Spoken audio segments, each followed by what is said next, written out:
Transgender and non-binary state legislators from across the nation are pressing President Biden to change a proposed rule on transgender athletes. Now, it would be the first federal regulation to generally allow transgender students to participate in sports consistent with their gender identity. But there are exceptions.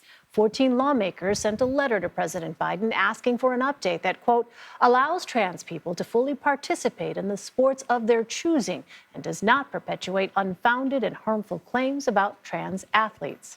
One of the lawmakers to sign this letter was Montana State Representative Zoe Zephyr.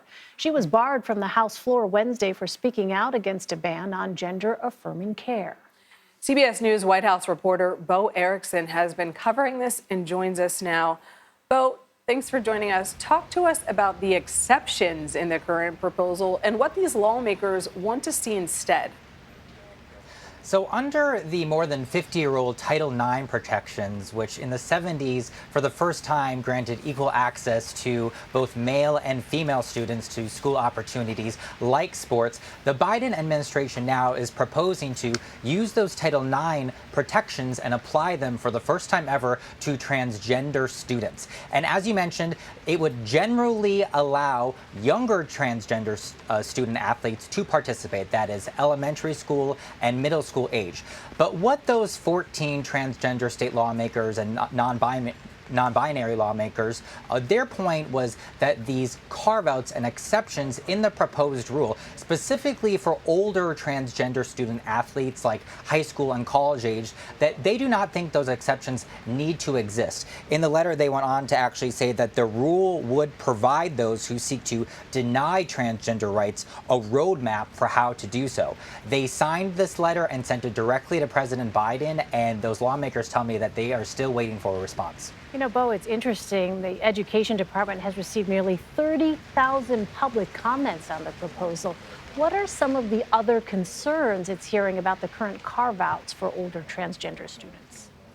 Yeah, and advocacy groups are expecting like tens of thousands of more comments to come in because, you know, this is a very specific issue that's getting a lot of attention right now.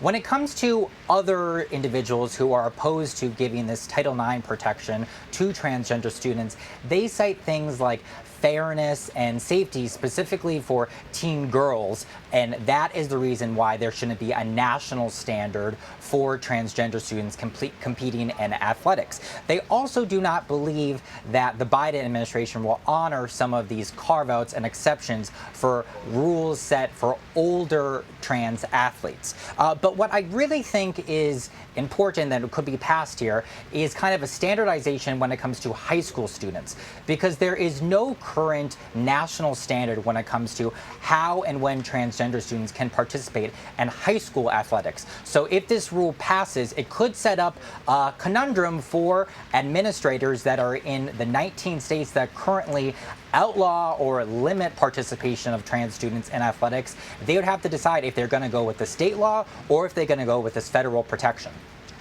Well, what do organizations like the NCAA currently require from transgender athletes, and how would the proposed rule impact that? So in the past year or so, the college and the sports governing bodies and the Olympic committees have really streamlined their process.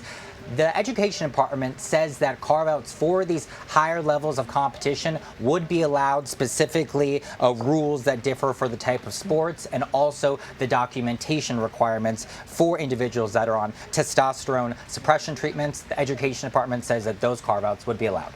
All right, Bo Erickson reporting from the White House for us. Bo, thank you.